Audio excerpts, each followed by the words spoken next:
Hello friends, जय जगन्नाथ। मोर YouTube channel को आपण मानक स्वागत। तो फ्रेंड्स, मु गोटे केक बनैबी बिना मैदा, बिना सुजी, बिना अटा, बिना अंडारे बिल्कुल स्पंजी और टेस्टी केक बनैबी।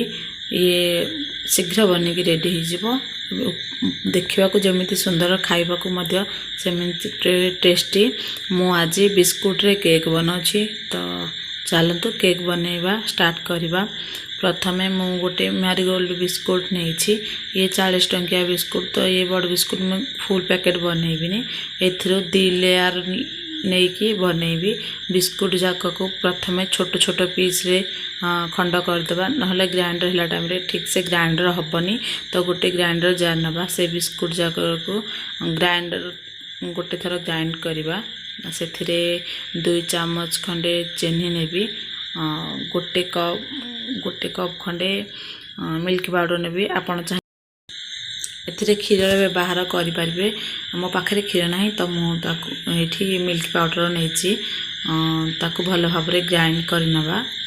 से चीनी एपाई देली कहीं मेरीगोल्ड बिस्कुट अल्प मिठा होता है, तो आउ टिके अधिक मिठा करने से 2 चामच खंडे चीनी नेली। से गोटे बाउल नवा, से बाउल रे गोटे कप खंडे पानी नेली। से बिस्किट गुंड को भल भाव मिसेबा। मत एठी 1.5 कप पानी लगी, तो अल्प अल्प करके भल भाव मिसई नवा। भल भाव मिसवा द्वारा केक बहुत सॉफ्ट होता है और भल खाइबा लगी थाए। तो देखंतु या साइड करनवा, 5 मिनट रेस्ट करने छाड़ीदवा। ये मुझे गोटे इडली स्टैंड बसाई, से लुण दबा। आप लुण दे पारे, एमती खाली भी बनई पारे। लुण को भल भाव खेलईदबा। से गोटे स्टैंड बसाइबा। आपण पाखे स्टैंड थी बोले स्टैंड व्यवहार करेंगे, ना छोट साइज जो कटोरी आसूसी से कटोरी को व्यवहार करेंगे। से कटोरी को इडली छांचर सेंटर रखा, ताकू 20 ରୁ 25 मिनट हिट हाँपाई मीडियम फ्लेम रे छाड़ीदबा। मुझे गोटे हार्ट सेप्र केटिन नवा। आपण पाखे केटिन नहीं, तो आप कौन से आलुमिनियम बर्तन बाउल नहीं पारे। से केटिन रे अल्प ऑयल दे ग्रीस करनवा। तापर से आपण पाखे बटर पेपर थी बोले बटर पेपर व्यवहार करेंगे। बटर पेपर नथिले एमती गोटे चामच मैदा नहीं ताकू 4 आड़े भल भाव खेल लगे नवा। एक्स्ट्रा मैदा गुड़ा को काढ़ी नवा। तापर जो रेस्ट रही बटर को से 1/2 चामच खंडे इनो नवा। और इनो को एक्टिव करने से 2 चामच खंडे पानी नवा। और ताको बेसी टाइम फेंटानी, बस अल्प फेंटिकी फटाफट ही केटिन रे ढालीदेवा, नहले केक टी फ्लफी बनबनी। केटिन रे ढालीदेला केटिन को भल भाव टैप टैप करदेबा। टैप टैप करा फल केटिन रे थिबा बबल्स गुड़ाक बाहर चाहिए एमती करेंगे। किंतु मुझे टिके सुंदर करने किसी ड्राई फ्रूट्स देवी, काजू बादाम देवी, उपरे अल्प राशि को छेंची देवी।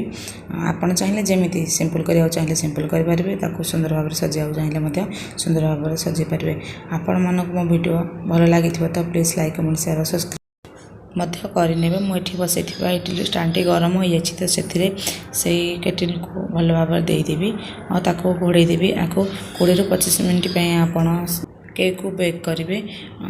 20-25 मिनट बनिक रेडी होता है। आपण केक हिसाब से आउ 5 ରୁ 10 मिनट रखिपारे। केक है कि ना बोली से टूथपिक हो चाकू हो डाल की देखिए। यदि चाकू क्लीन आसला तो ये केक बनिक रेडी हो जाए। केयरफुल रे बाहर को बाहर करनवा। 10 ରୁ 15 मिनट ठंडा हाँपाई छाड़देवा। केकर चारितड़ भल भाव छाड़ी जाऊँगी। तो केकटा गोटे प्लेट रे काढ़ी नवा। आपण मैंने देखिपे भल भाव केमी केक टी केटिन छाड़ी जाइए। देखा जमी सुंदर देखा खाइबा सेमती टेस्टी। आपण मैंने या जन्मदिन बन के खाई पारे।